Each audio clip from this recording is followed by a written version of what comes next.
নমস্কার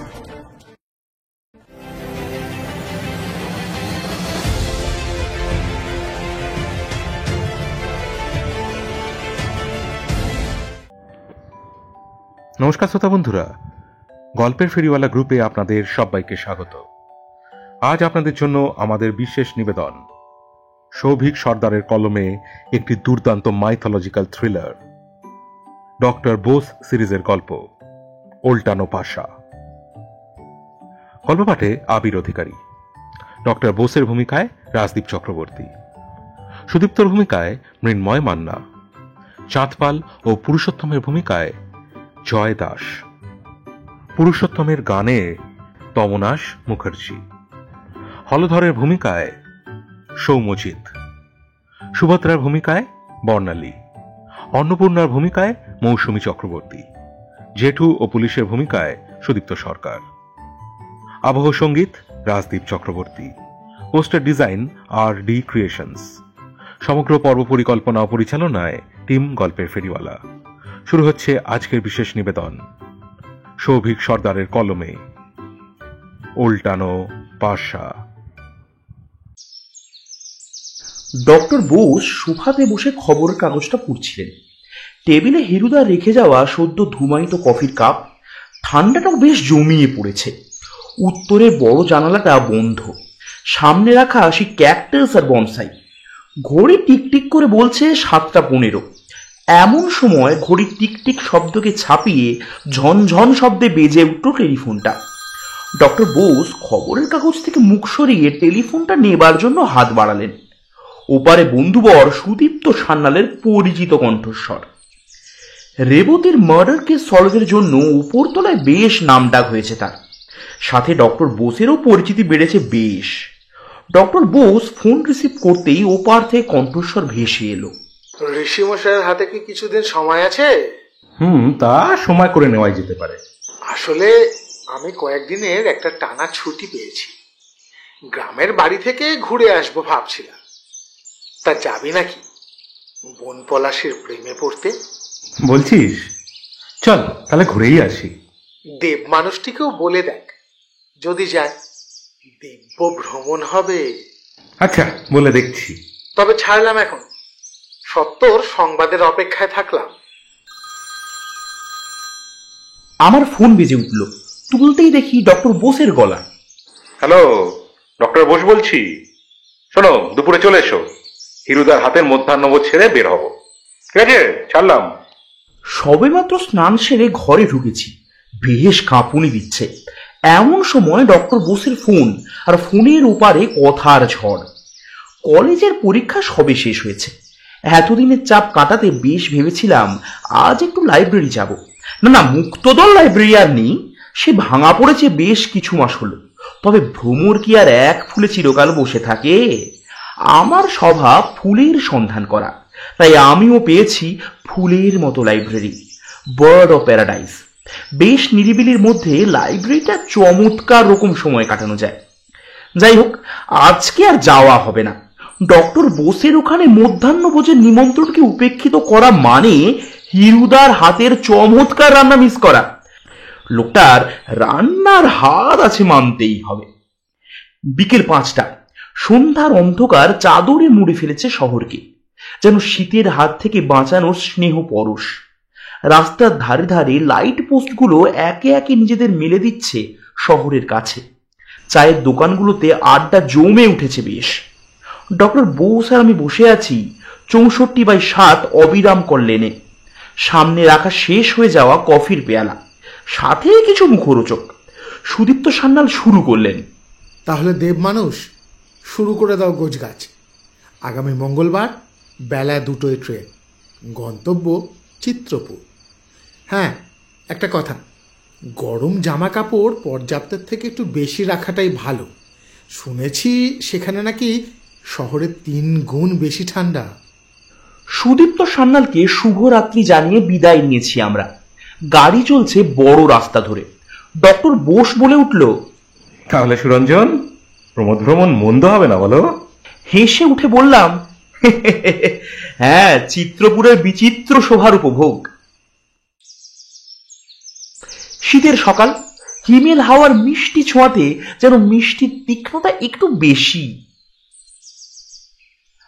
আজ দুটোই ট্রেন, ব্যাগ গোছানো শেষ, শুধু ওই ফিনিশিং টাচে দুটো গল্পের বই আর দু একটা অত্যাবশ্যকীয় জিনিসপত্র গুছিয়ে নিলাম। বের হব 10টা নাগাদ। সকাল সকাল জল খাবারে মায়ের হাতের গরম গরম লুচি আর ছোলার ডাল দিয়ে স্বল্প উদয়ীকরণ হয়েছে ইতিমধ্যেই। দুপুরের ভোজ নিমন্ত্রণ আজ 35/7 মৌলিনা লেন। কাঁধে বড় কালো ব্যাগটা ঝুলিয়ে মাকে বিদায় জানিয়ে বলে উঠলাম, বেশি দিন নয়, দিন 15-র মধ্যে কামব্যাক করছি। মা বলে উঠলেন, সাবধানে যাবে, দেখো ঠান্ডা বাঁধিও না যেন। উত্তর দিলাম, চিত্রপুরের চিত্রশোভা হেরিতে মনোলভা, আদেশ করহ এইবার পশরা সাজাইয়া, হিরুদা আছে বসিয়া লইয়া খাদ্য সমাহার। বলেই হেসে উঠে মায়ের কাছ থেকে বিদায় নিয়ে রওনা দিলাম। ট্রেন চলছে আপন গতিতে। সন্ধ্যা প্রায় নেমে এসেছে ভূমণ্ডল জুড়ে। আমি বাঙ্কে শুয়ে মেঘদূত উপভোগ করছি। জলদ রাশিকে দিয়ে প্রিয়তমার কাছে সংবাদ প্রেরণ ও তার যাত্রাপথে নিখুঁত বিবরণ এ যেন কালিদাসেই সম্ভব। হাতের উপর খোলা মেঘদূত, সন্ধ্যার সদ্য আগত অন্ধকারের হাতছানি, ট্রেনের মাতাল করা ঝমঝম আওয়াজ যেন এক অন্যরকম পরিবেশ তৈরি করেছে। সাথে শহরের তুলনায় শীতের আন্তরিকতা যেন একটু বেশি। ডক্টর বোস আর সুদীপ্ত সান্যাল বসে নিচে গল্প করছে। স্কুল লাইফের কত সব স্মৃতিচারণার পাতা একে একে উল্টাচ্ছে, আর সব যেন আরো নতুন, আরো জীবন্ত হয়ে উঠছে।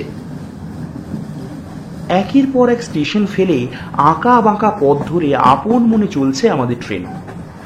গোধূলির অস্তাচলের এক ঝলক রবি তাদেরকে বঞ্চিত করেনি প্রাকৃতিক সৌন্দর্য বোধের স্নিগ্ধতার স্পর্শ থেকে। লজ্জারাঙা লাল আভাখানি যেন কোনো এক সদ্য বিবাহিতা বধূর সমান।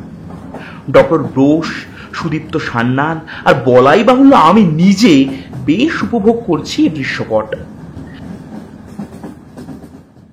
ট্রেন যখন চিত্রপুর স্টেশনে ঢুকলো তখন ঘড়ি বলছে 9:15। শুনশান এক জনপদ। রাতের চিত্রপুর আর বনপলাশীর নিবিড় অবস্থান আরো মোহময় করে তুলেছে গ্রামটাকে। স্টেশনের বাঁদিকে স্টেশন মাস্টারের ঘর। ভেতর একটা ডিম লাইট জ্বলছে। ভেতর থেকে স্বল্প নাসিকা গর্জনের শব্দ এসে কর্ণদ্বারে প্রবেশ করলো আমাদের। সুদীপ্ত বলেছিলেন তাদের বাড়ি স্টেশন থেকে বেশ দূরে, হাঁটা পথে প্রায় ঘন্টা 2। গ্রামের লোকের এটুকু পথ নিত্য চলাচলের ব্যাপার, কিন্তু আমাদের মতো শহুরে লোকের কাছে এ পথ অনিত্য সংসার নাহি, পারাপার মাগো আমার। যাই হোক, স্টেশন থেকে বের হয়ে সোজা মেঠো পথটাই গ্রামে চলে যাচ্ছে। ডান হাতে একটা চায়ের দোকানের আঁচ প্রায় নিভু নিভু। তার কিছুটা পাশেই দুটো রিক্সা দাঁড়িয়ে। সুদীপ্তর বাড়ি থেকে স্টেশনে আমাদের নিতে গাড়ি আসার কথা ছিল, কিন্তু আপাতত সে গাড়ি না এসে পৌঁছনোয় অগত্যা রিক্সাই ভরসা। একটা রিক্সাতে আমি আর ডক্টর বোস, আর অন্যটাতে সুদীপ্ত আর তার সাথে মালপত্র। ঠান্ডাটা বেশি মনে হবার জন্য একটা ওভারকোট আর মাফলার জড়িয়ে নিয়েছি ইতিমধ্যেই। ডক্টর বোস একটা লং কোট আর মাথায় কাশ্মীরি টুপি। সান্যাল মশাই একটা উলের জোব্বা গায়ে চাপিয়েছে। গ্রামের অন্ধকার আর কুয়াশায় বুক চিরে চলছে আমাদের রিক্সা। মেঠো পথ, হিমেল হাওয়া, একটা লণ্ঠন দুলছে রিক্সাতে। চিত্রপুর যেন রাতে স্নিগ্ধ চাঁদের আলোতে কামাতুরা কামিনী হয়ে উঠেছে। ঘড়ি দেখলাম, রেডিয়ামের হলদে আলোতে কালো কাঁটা জানান দিচ্ছে রাত প্রায় 10টা। গ্রাম পুরো নিঝুম, যেন এক অনন্ত নিস্তব্ধতা ঘুম পাড়িয়েছে তাদের। মধ্যে মধ্যে সে নিস্তব্ধতার বুক চিরে আসছে হুক্কা হওয়া রব আর রাত পেঁচার কর্কশ কণ্ঠস্বর। গ্রামের জনবসতিতে ঢোকার মুখে একটা বট গাছের পাশে সন্ধ্যার জ্বালানো শরীর উষ্ণদায়ক আগুন শিখা তার শেষ ফুলকি দিয়ে রাত গভীরতার সংকেত জানান দিচ্ছে। দূরে কোথাও থেকে এক বিশ্রী বিকৃত কণ্ঠের হাসি চমকে দিল আমাদের। চিত্রপুর গ্রামের নৈশ বর্ণনার যে এহেন ব্যাঘাতে আমি বেশ অবাক হলাম। গ্রাম্য অভিজ্ঞতা এই প্রথম। পাশে থেকে ডক্টর বোস বলে উঠলেন, সুরঞ্জন, ভয় পেও না, এটা হায়নার হাসি। ছোটবেলাতেও আমরা ভয় পেতাম বেশ। ঠাকুমারা ভয় দেখিয়ে বলতো, ওই শোন কে যেন হাসছে। বলেই হেসে উঠল ডক্টর বোস। আশ্বস্ত হয়ে আবার মন দিলাম স্থগিত থাকা বর্ণনায়। এখনো গ্রামে বিদ্যুৎ প্রবেশ করেনি। দূর থেকে দু একটা ঘরে যাও বা সূক্ষ্ম আলোর রেখা দৃষ্টিগত হচ্ছিল, তাও আর আসছে না এখন। বোধহয় গৃহস্বামীরা নিজেদের সঁপে দিয়েছে সম্মুখে আশা নিদ্রা দেবীর পরম স্নেহের পরশের কাছে। দেখতে দেখতে এক বিশাল বাড়ির সামনে এসে দাঁড়ালো আমাদের রিক্সা দুটি। ফটকের পাশে একটা ছোট্ট ঘর, সেখানে লণ্ঠনের আলোতে বসে ঝিমুচ্ছিল দারোয়ান। সুদীপ্তবাবু রিক্সা থেকে নেমেই তাকে হাঁক দিল। কই হে চাঁদ সিং, আরে এত তাড়াতাড়ি চাঁদ ডুবে গেল নাকি? অমর বাজঘাই গলার ডাক শুনে হুড়মুড়িয়ে উঠল চাঁদ সিং। বলে উঠল, कौन? पुलिस दादा, आप आ गए। বলেই দরজা খুলতে এগিয়ে এলো। असली में बाबू का गाड़ी आज सुबह में खराब हो गया, इसलिए स्टेशन में गाड़ी नहीं जा पाया। कोई असुविधा হয়নি তো ছোট বাবু? অসুবিধার কি, দিব্যি উঠে পিঠে চড়ে এলাম। अच्छा किया बाबू साहब। আমার মাথায় ব্যাপারটা ঠিক ঢুকলো না। সুদীপ্তবাবু বলল উটের পিঠে আসছেন, আর চাঁদ পালো সেটা বিশ্বাস করে নিল। মনে মনে ভাবলাম, যাই হোক, ওসব চিন্তা ছেড়ে আপাতত গৃহে প্রবেশ করা যাক। ফটক পেরিয়ে বেশ খানিকটা লম্বা পাথুরে রাস্তা, তারপরে সদরমহল, সামনে প্রকাণ্ড চারটে থাম, প্রতিটা থেকে একটা করে ছোট লণ্ঠন ঝুলছে। সদর দরজাতে কড়া নাড়তে দরজার বাঁ দিক থেকে একটা ছোট পায়রার খোপের মতো অংশ খুলে গেল। সুদীপ্তও বলে উঠল, দরজাটা খুলুন, ভিতর মহলে জানান পুলিশ এসেছে। পায়ের আওয়াজে বোঝা গেল কেউ একজন দৌড়ে ভিতরে খবর দিতে গেল। সাথে আওয়াজ করে খুলে গেল বিশাল কাঠের দরজা। ভেতরে ঢুকেই সামনে বিশাল এক উঠোন, সামনে ঠাকুর দালান, দুপাশে বড় বড় ঘরে দরজা দেখা যাচ্ছে। এইরকম ভাবে প্রতিটা থামের সাথে ছোট একটা করে লণ্ঠন ঝুলছে। লণ্ঠনের আলোতে উঠোনটা বেশ আলোকিত হয়েছে। এমন সময় বাঁ দিক থেকে শব্দ ভেসে এলো। কি ব্যাপার, এত রাতে বাড়িতে দারোগা? ভদ্রলোকের বয়স 70-এর কোঠায়। লণ্ঠনের আলোতে যা বোঝা গেল, হাতে ধরা একটা ওয়াকিং স্টিক, পরনে উলের একটা সাদা গাউন, মাথায় সাদা চুল, সামনে টাক, চোখে সোনার ফ্রেমের চশমাটা লণ্ঠনের আলোতে চকচক করছে। সুদীপ্তবাবু ভদ্রলোকের গলা শোনা মাত্র পায়ে হাত দিয়ে প্রণাম করে বলে উঠল, জ্যাঠামশাই, আমি সুদীপ্ত। ভদ্রলোক দারোয়ানকে আহাম্মক বলে বিদায় দিয়ে সবাইকে নিয়ে অন্দরমহলে প্রবেশ করলেন। এত রাতে রিক্সা যোগে বাড়ির ছেলে ঘরে ফেরায় তার খেদের অন্ত নেই। হাঁক ডাক করতে করতে বাড়ির দুজন মহিলা বের হয়ে এলেন, সুদীপ্তবাবুর মা আর জ্যাঠাইমা। বলে উঠলেন, যাও সবাই, তোমাদের জন্য ঘর তৈরি করা আছে, রাতের খাবার পাঠিয়ে দিচ্ছি তোমাদের ঘরেই। আমাদের দিকে তাকিয়ে সুদীপ্তবাবুর জ্যাঠাইমা বলে উঠলেন, এখন তো বেশ রাত হয়েছে, বাড়ির বাকিদের সাথে বরং কাল সকালে আলাপ পরিচয় সেরো। বিলাস, এই বাবুদের ঘরগুলো একটু দেখিয়ে দাও, সাথে গরম জল কিন্তু পাঠিয়ে দেবে, আর বাসিনীকে পাকশালাতে আসতে বলো, আমরা খাবার সাজাচ্ছি। বলে আমাদের দিকে তাকালে। যাও বাবারা, সারাটা রাস্তা রেলগাড়ির ঝক্কি তো আর কম হয়নি, তার ওপর বাড়ির গাড়িটাও। যাই হোক, ঘরে গিয়ে একটু বিশ্রাম নিতে যাও। বিলাস হাতে একটা লণ্ঠন নিয়ে সিঁড়ি দিয়ে এগিয়ে চলল। পেছনে সুদীপ্তবাবু বলে উঠলেন, আয় ঋষি, দেববাবু আপনিও আসুন সাবধানে। চাকর বিলাস রোগা, গায়ের রং ময়লা, মুখটা সরু মতন, পরনে ময়লা ধুতি, গায়ে একটা মোটা শাল, মাথায় হনুমান টুপি। ঠাকুর দালানের পাশ দিয়ে সিঁড়ি, সিঁড়ি দিয়ে উঠেই সামনে লম্বা বারান্দাতে পর পর কতগুলো ঘর। তারই একটাতে আমি আর ডক্টর বোস, আর অপরটাতে সুদীপ্ত স্থান নির্ধারণ হলো। ট্রেনের জার্নিতে শরীরটা বেশ ক্লান্ত ছিল। ঘরে বসার পরপরই বিলাস গরম জল দিয়ে গেল পিতলের বালতি করে। ঘরের সাথেই অ্যাটাচ বাথরুম। ডক্টর বোস বলে উঠলেন, সুরঞ্জন, যাও ফ্রেশ হয়ে নাও, তারপর আমি যাচ্ছি। ব্যাগ থেকে টাওয়াল নিয়ে ঢুকে গেলাম ভেতরে। বাথরুম থেকে বের হতেই টেবিলে দেখলাম খাবার রাখা। ডক্টর বোস বলে উঠলেন, সুরঞ্জন, আজ ক্যান্ডেল লাইট ডিনার, জমে যাবে, কি বলো? বলেই উঠে গেলেন বাথরুমের দিকে। সত্যি ক্যান্ডেল লাইট ডিনার। ঘরটা বেশ বড় মাপের। দরজা দিয়ে ঢুকে বাঁ হাতে দুটো পাশাপাশি কাঠের পালঙ্ক, প্রতিটা পালঙ্কের পাশেই ছোট ছোট গোল টেবিল রাখা। তার উপর একটা করে মোমদান, দ্বিতীয় খাটের পাশে রাখা একটা কাঠের আলমিরা, তার পাশে পড়ে বাথরুমের দরজা। খাট দুটোর ঠিক উল্টো দিকে বড় একটা জানালা, জানালাটা বন্ধ। তার সামনে একটা মাঝারি মাপের টেবিল আর দুটো চেয়ার। টেবিলের ওপর রাখা বড় 5 স্ট্যান্ড মোমদান, আর সদ্য রেখে যাওয়া কাঁসার থালাতে লুচি, ছানার ডালনা, আলুর দম, দুটো কাঁচা সন্দেশ, দুটো রাজভোগ, তামার জগ আর দুটো গ্লাস। টেবিল থেকে কিছুটা ছেড়ে এক পাশে একটা আলনা রাখা, অন্য পাশে বড় দেওয়াল ঘড়ি, তার নিচে পড়া টেবিল, চেয়ার আর সিঙ্গেল মোম স্ট্যান্ড। জমিদার বাড়ির চারিদিকে আভিজাত্যের ছাপ সুস্পষ্ট। এতক্ষণ বিষয়গুলো পর্যবেক্ষণ করছিলাম, এমন সময় আবার বিলাস চাকর আরো একটা খাবারের থালা দিয়ে হাতে করে ঢুকলো। ছোট বাবু আপনার সাথে খাবে কইলেন। ডক্টর বোস কলঘর থেকে বের হয়ে এলেন। দরজার ওপারে আওয়াজ এলো সুদীপ্ত বাবুর। তা দেবমানুষ, কেমন লাগছে? সবই ঠিক আছে, তবে যে পরিমাণ খাদ্য সম্ভার আমার জন্য বরাদ্দ করা হয়েছে তাতে আমার দিন দুই আরো হয়ে যাবে। ডক্টর বোস আর সুদীপ্ত দুজনেই হেসে উঠল একসাথে। ডক্টর বোস বলে উঠলেন, চিন্তা নেই সুরঞ্জন, ও সম্ভারের অত্যাধিক পরিমাণ সামলানোর জন্য আমাদের সান্নাল মশাই সামর্থ্যবান। স্টাডি টেবিল থেকে চেয়ারটা টেনে নিয়ে এসে বেশ জমিয়ে গল্প করতে করতে রাতের নৈশভোজ সম্পন্ন হলো। বিলাস এসে সমস্ত প্লেট নিয়ে গেল। সুদীপ্ত বাবুও চলে গেলেন নিজের ঘরে।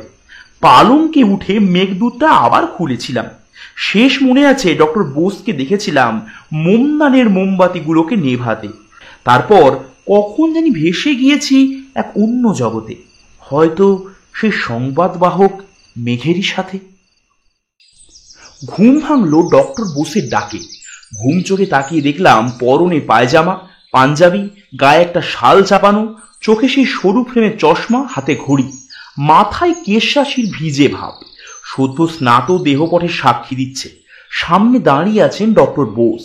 ডক্টর বোস বলে উঠলেন, কি সুরঞ্জন বাবু, বেলা তো বেশ হলো, যাও ফ্রেশ হয়ে নাও। সত্যি বেলা হয়েছে অনেক। দেওয়াল ঘড়ির দিকে চোখ পড়তেই দেখলাম কাঁটা 8টার ঘর ছাড়িয়েছে। বাথরুম থেকে বের হয়ে দেখি টেবিলের ওপর 3টে ধুমায়িত কফির কাপ।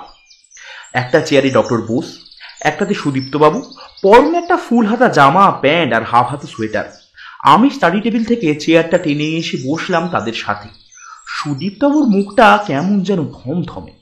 কফির কাপটা তুলে নিয়ে খানিক মজার সুরে বললাম, কি ব্যাপার সান্যাল বাবু, মুখটা অমন কেন? এখানেও কোনো কেস পেলেন নাকি? এত চিন্তামগ্ন যে? এতক্ষণ পরে মুখ খুললেন সুদীপ্ত বাবু, বলে উঠলেন, সাধে কি বলে দেববাবু, ঢেকি স্বর্গে গিয়েও ধান ভানে, আমারও অবস্থা তাই। এমন সময় বাইরে পুলিশের গাড়ির আওয়াজ পাওয়া গেল।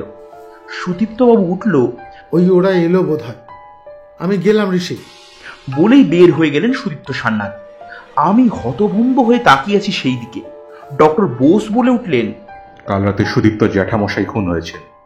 কফির কাপটা সবে নামাতে যাচ্ছিলাম, টেবিলের খানিকটা অব্দি এসে থেমে গেল হাতটা। কি সব বলছেন ডক্টর বোস? কাল যাকে দেখলাম আজ সে খুন? মনে মনে আওড়ালাম যে কে বোঝে কার মায়া এ মায়ার সংসারে। সত্যি মাইকেল বাবুর অনুভব ছিল। হতভম্ব ভাবটা কাটিয়ে উঠে বললাম, ডক্টর বোস, এইসব কখন হলো?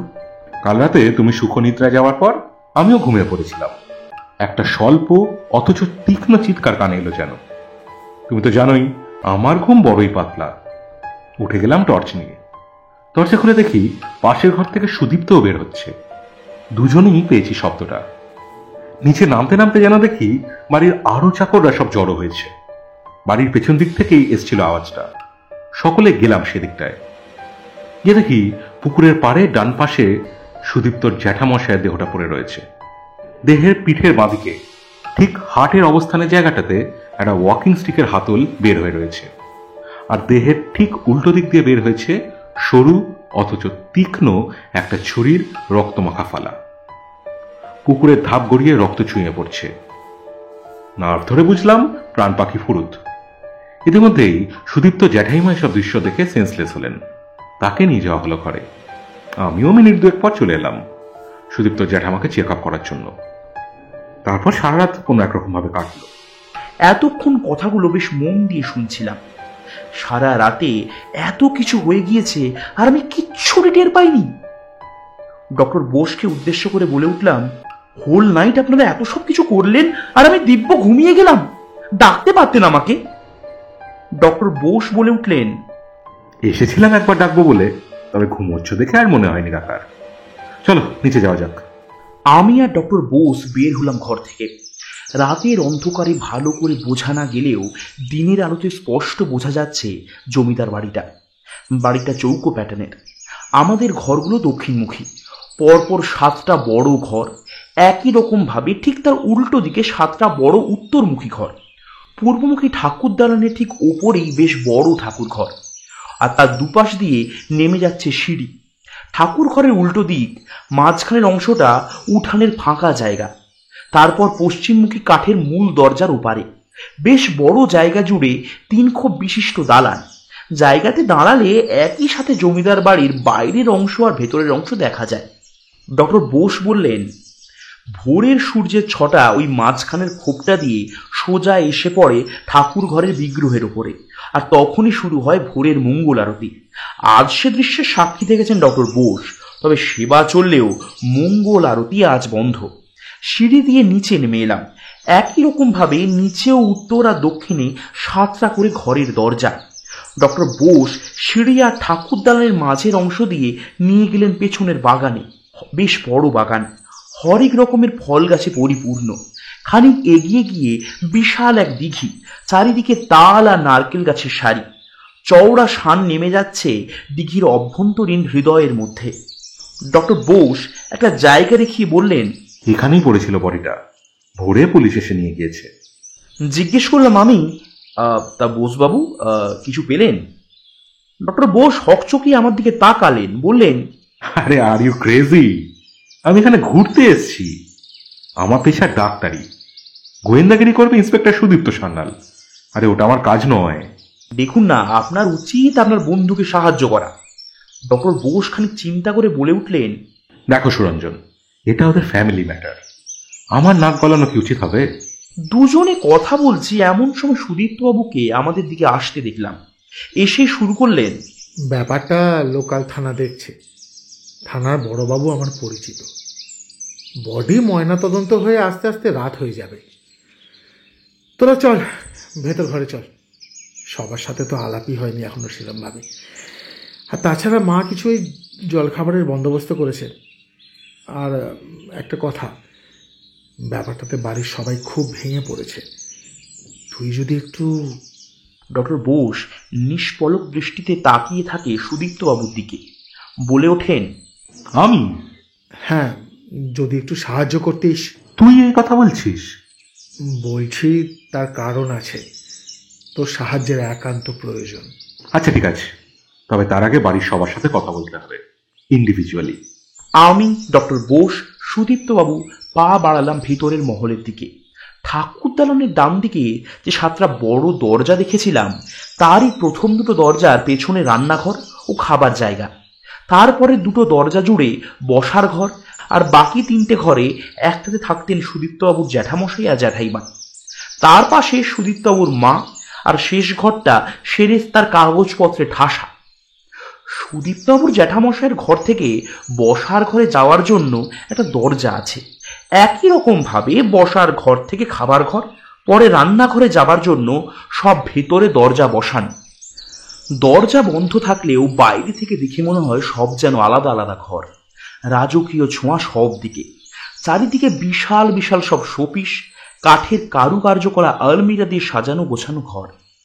একটা বিশাল কাঠের সাদা সোফা দক্ষিণ মুখ করে পাতা। সোফার পেছনে খানিক জায়গা ছেড়ে বিশাল একটা পোর্ট্রেট টাঙানো। সোফার সামনে বড় একটা টেবিল, টেবিলের ওপর ফ্লাওয়ার ভাসে বিভিন্ন রকমের চন্দ্রমল্লিকা রাখা রয়েছে। আমরা 3 জন গিয়ে বসলাম বসার ঘরে। ইতিমধ্যেই ঘরে বসেছিলেন এলাকার লোকাল থানার বড়বাবু বৈবসত্য বটব্যাল। বেশ মোটা চেহারা, নাকের নিচে মোটা গোঁফ, চোখগুলো গোল গোল, গায়ের রং রোদে পুড়ে তামাটে, আর মাথার সোজা সিধে কাটা চুল। বয়স আন্দাজ ওই 56 কি 57। সুদীপ্তবাবুর জ্যাঠাইমা সুভদ্রা দেবী কাল অব্দি একরকম ছিলেন, আজ একেবারে বিধ্বস্ত। ছিমছাম চেহারা, মাথা ভর্তি কালো চুলের মধ্যে থেকে কিছু সাদা চুল উঁকি মারছে, পরনে একটা লালবিহীন গরদের শাড়ি, চোখে মুখে আকস্মিক দুর্ঘটনার ভয়াবেগের ছাপ স্পষ্ট, হাতে কয়েক গাছা সোনার চুড়ি, মুখের মধ্যে এক নিশ্চিদ্র নমনীয়তা আছে, তা কাল থেকেই চোখে পড়ছিল। বয়স 50-এর কোঠায়। যৌবনে যে সুশ্রী ছিলেন তা বোধগম্য হওয়া অতীব ক্ষুদ্রাত্মক বিষয়। সুদীপ্তর মা আশাপূর্ণা দেবী বাড়ির সবাই তাকে অন্নপূর্ণা বলে ডাকেন। শোনা যায় তিনি বাড়িতে গৃহবধূ হয়ে আসার পরপরই জমিদারি পসরা আরো উত্তরোত্তর বৃদ্ধি পায়। এছাড়াও আশাপূর্ণা দেবীর রান্নার হাত চমৎকার, তাই প্রথম গৃহপ্রবেশের পর বাড়ির হেঁসেলের দায়িত্ব পড়েছিল তারই কাঁধে। তার শ্বশুর মশাই তাকে অন্নপূর্ণা বলেই ডাকতেন, সেই থেকে সবাই তাকে অন্নপূর্ণা বলেই ডাকে।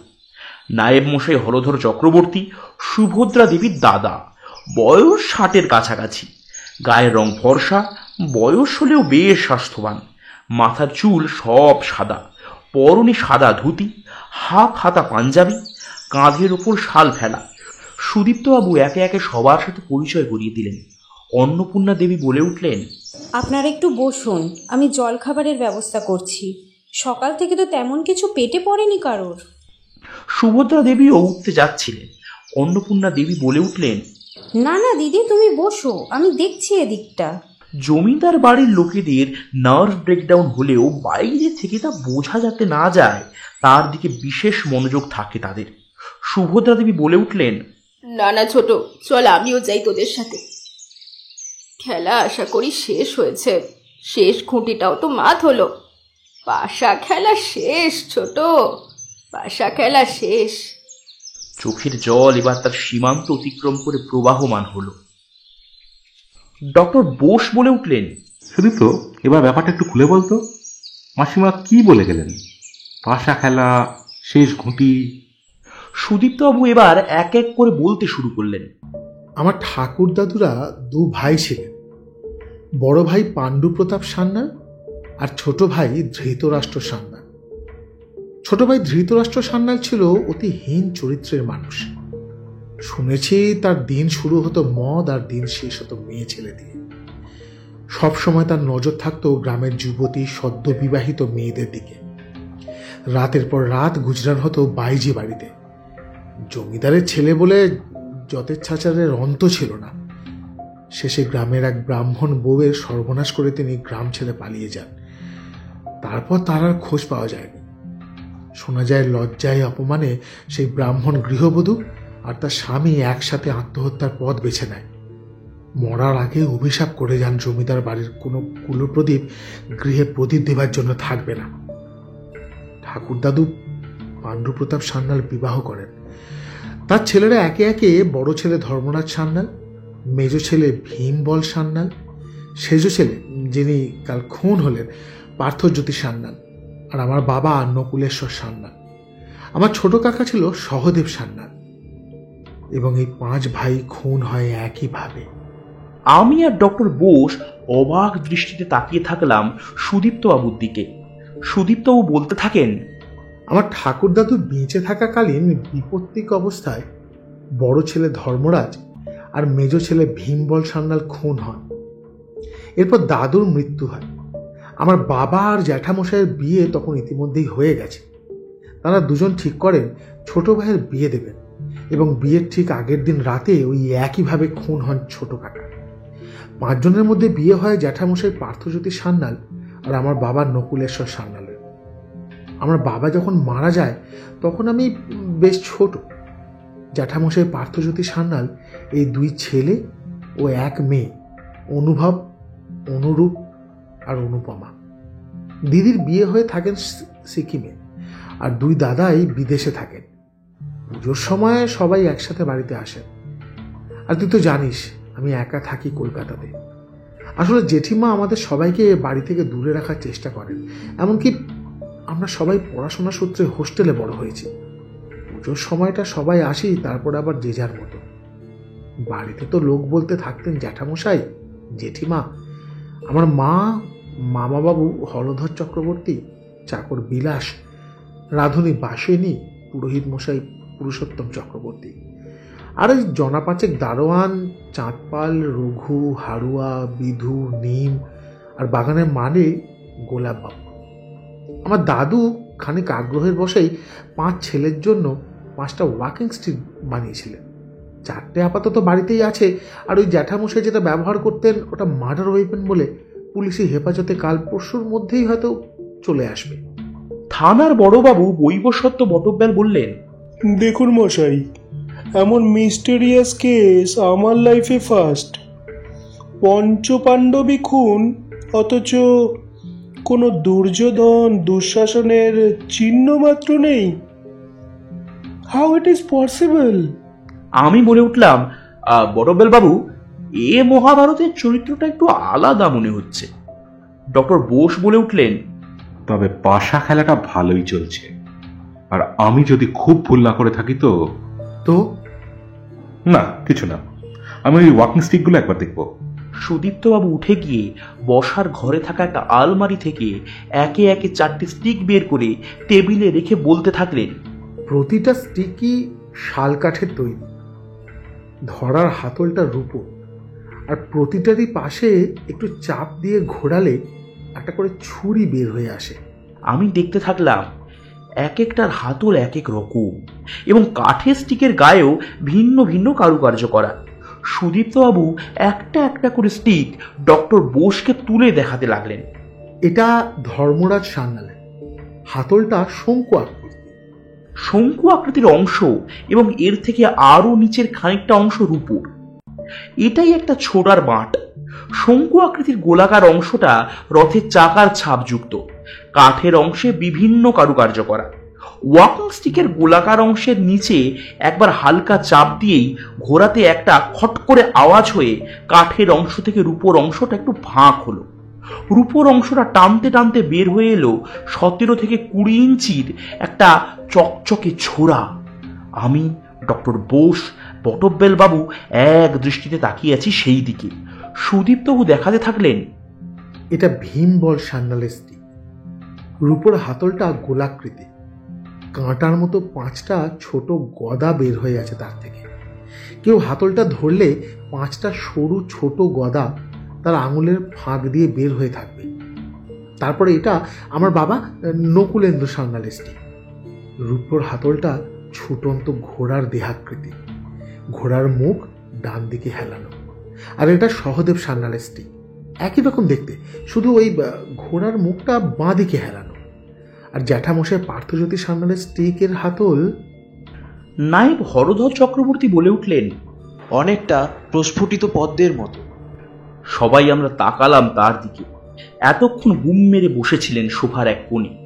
ভগ্নিপতির আকস্মিক মৃত্যুতে যে শক পেয়েছেন বোঝাই যাচ্ছে।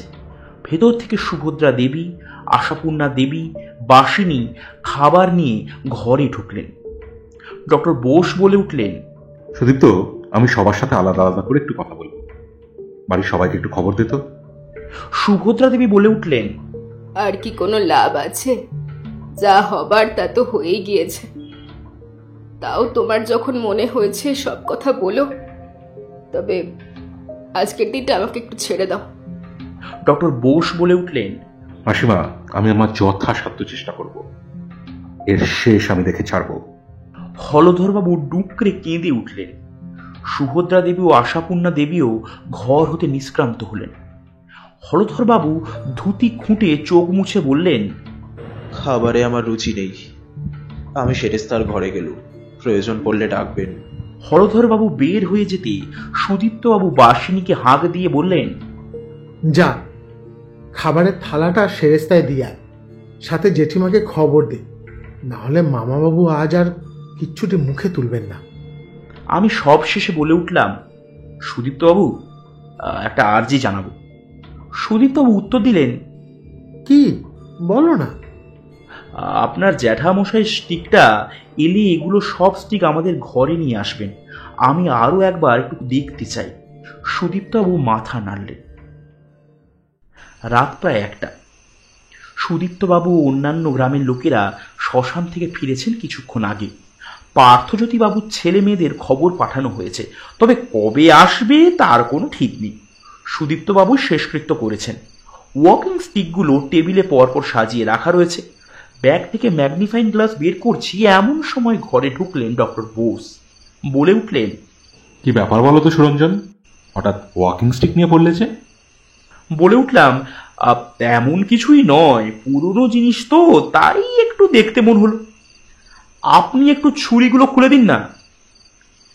ডক্টর বোস একে একে ছুরিগুলো স্টিক থেকে খুলে দিতে থাকলেন। এই নাও, এটা ধর্মরাজের, তবে যতই খোঁজো রক্তের দাগ পাবে না, সে অনেক কাল আগেই মুছে গিয়েছে। ছুরিটি হাতে নিয়ে ম্যাগনিফাইং গ্লাস দিয়ে দেখতে থাকলাম। পেয়েছি ডক্টর বোস, পেয়েছি! আচমকা চিৎকারে ডক্টর বোস ভ্যাবাচাকা খেয়ে গিয়েছিলেন। বলে উঠলেন, কি পেয়েছো? শুনুন, আপনারা যখন সকালে ছুরিগুলো দেখছিলেন, রোদের তির্যক আলোতে প্রতিটা ছুরির ওপর খোদাই করা লম্বা অংশগুলো আমার চোখে পড়ে। আপনিও দেখেছিলেন আশা করি। ডক্টর বোস সায় দিলেন। হ্যাঁ, চোখে পড়েছিল, ভেবেছিলাম কোনো নকশা হবে। আমিও তাই ভেবেছিলাম ডক্টর বোস, তবে আমার মনে কেমন একটা খটকা লাগে। একবার ভেবে দেখুন তো, ধর্মরাজের স্টিকের শাইন চক্র ধর্মের চাকা, দ্বিতীয়ত ভীমবরের স্টিকের শাইনে গদা ভীমের বল, আর তৃতীয়ত পার্থজ্যোতি স্টিকের শাইন পদ্ম শতদল, চতুর্থত নকুলেন্দ্র আর সহদেবের স্টিক ঘোড়া অশ্বিনী কুমারদয়। 5 ভাইয়ের নামের সাথে তাদের স্টিকের মিল, মহাভারতের ছোঁয়া, এসব দেখে আমার মনে হয় এর ভেতরে আরো কিছু থাকতে পারে। এই দেখুন, ছুরির গায়ে যেগুলো নকশা মনে হয়েছে সেগুলো আসলে সংস্কৃত ভাষায় কিছু লেখা। দেখুন।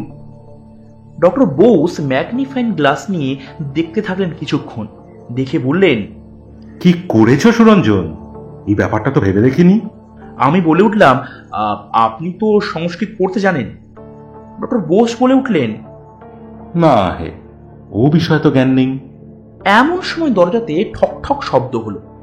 দরজা খুলতে সুদীপ্তবাবুর প্রবেশ। কি দেবমানুষ, ছুরিতে রক্তের দাগ পেলে? না রে সুদীপ্ত, সুরঞ্জন দারুণ ব্যাপার খুঁজে পেয়েছে। আমিও প্রথমে ঠাট্টার চোখেই দেখেছিলাম, কিন্তু এখন দেখছি ব্যাপারটা বেশ জটিল। আচ্ছা, তুই সংস্কৃত পড়তে পারিস? সংস্কৃত? তা পারি একটু আধটু। এই নে, তবে এর পাঠোদ্ধার কর। সুদীপ্তবাবু বেশ অবাক হয়েছেন। ছুরির গায়ে সংস্কৃত লেখা? পড়তে শুরু করলেন। ধর্মক্ষেত্র কুরুক্ষেত্রে সমাবেতা যুযুৎসব মামকা পাণ্ডবাশ্চৈব কিম কর্তব্য সঞ্জয়। এটা গীতার প্রথম অধ্যায়ের প্রথম শ্লোক। ধৃতরাষ্ট্র সঞ্জয়কে জিজ্ঞাসা করছেন, এটাই গীতাতে বলা ধৃতরাষ্ট্রের প্রথম আর শেষ শ্লোক। সুদীপ্তবাবু আর ডক্টর বোস আমার মুখের দিকে তাকিয়ে থাকলেন নিষ্পলক দৃষ্টিতে। কাল রাতে পর্যায়ক্রমে প্রত্যেকটা ছুরিতেই গীতা শ্লোক পাওয়া গিয়েছে। ধর্মরাজের ছুরিতে প্রথম অধ্যায়ের প্রথম শ্লোক, ভীমবলের ছুরিতে দ্বিতীয় অধ্যায়ের দ্বিতীয় শ্লোক, পার্থজ্যোতির ছুরিতে তৃতীয় অধ্যায়ের তৃতীয় শ্লোক, নকুলেন্দ্র ছুরিতে চতুর্থ অধ্যায়ের চতুর্থ শ্লোক, আর সহদেবের ছুরিতে পঞ্চম অধ্যায়ের পঞ্চম শ্লোক। তবে পর্যালোচনা করে বোঝা গেল ওই শ্লোকগুলো কোন ভাইয়ের কোন ছুরি বা স্টিক সেটাই ইন্ডিকেট করে। যাই হোক, আজ ডক্টর বোস একে একে সবাইয়ের সাথে কথা বলেছেন। সুভদ্রা দেবীর মতে যে রাতে পার্থজ্যোতিবাবু খুন হন সে রাতে তিনি তেমন বিশেষ কিছুই ঘটেনি। রাতে আমরা আসার আগে পর্যন্ত তিনি বসার ঘরেই ছিলেন। আমরা আসার পর যথারীতি ঘুমোতে যান সবাই। তারপর সুভদ্রা দেবীর ঘুম ভাঙে ওই একই তীক্ষ্ণ চিৎকারে। আশাপূর্ণা দেবীরও একমত। সারাদিন স্বাভাবিক নিয়মেই দিন কেটেছে। রাতে আমরা আসার পর তিনিও সব গুছিয়ে শুতে যান।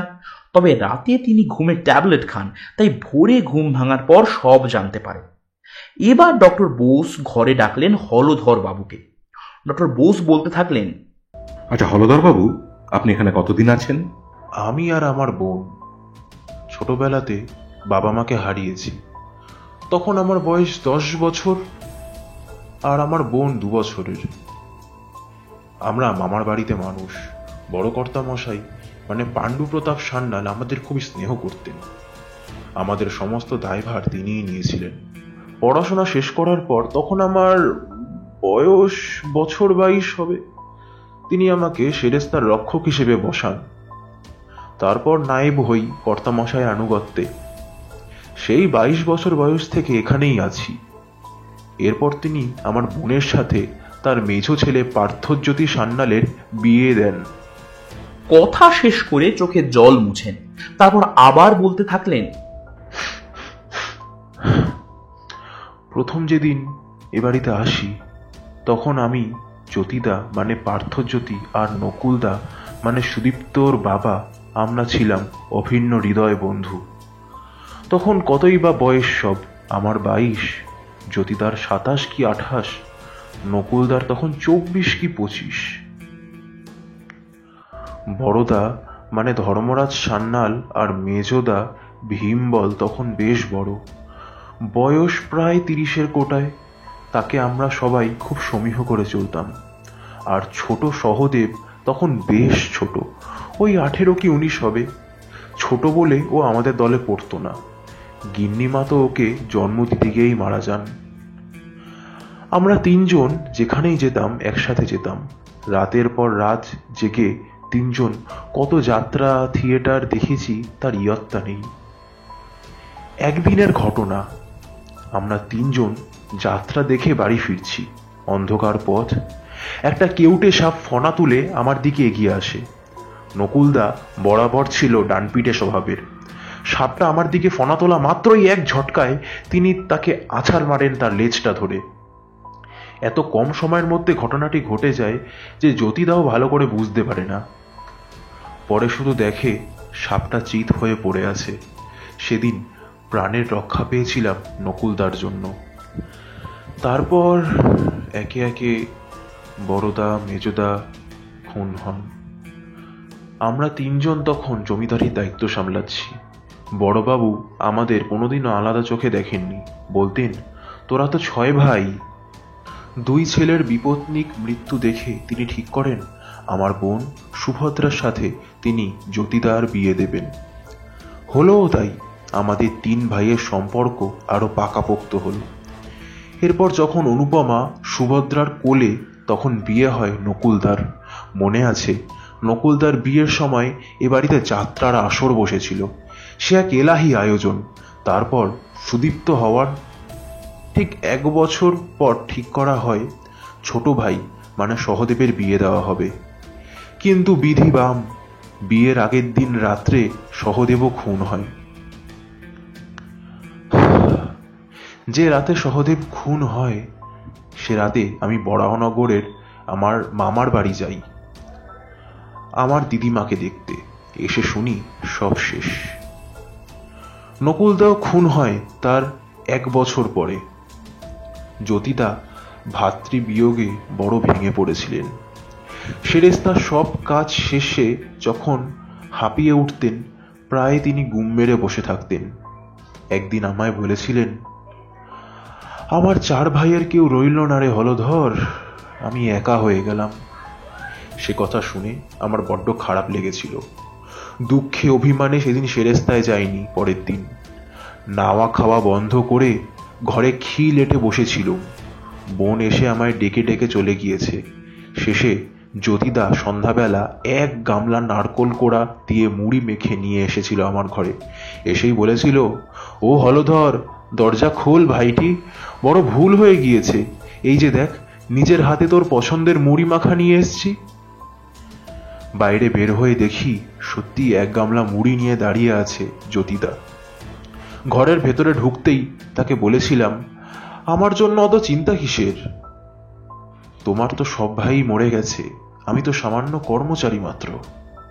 সে কথা শুনে জ্যোতিদা আর নিজেকে ধরে রাখতে পারেনি।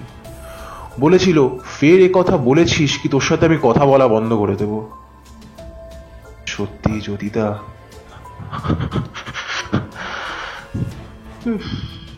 আর বলতে পারলেন না হলধর বাবু। শক্ত সামর্থ্য লোকটা চোখের সামনে হাতে মাথা গুঁজে কাঁদছে। আঙুলের ফাঁক দিয়ে গড়িয়ে পড়ছে সে জল।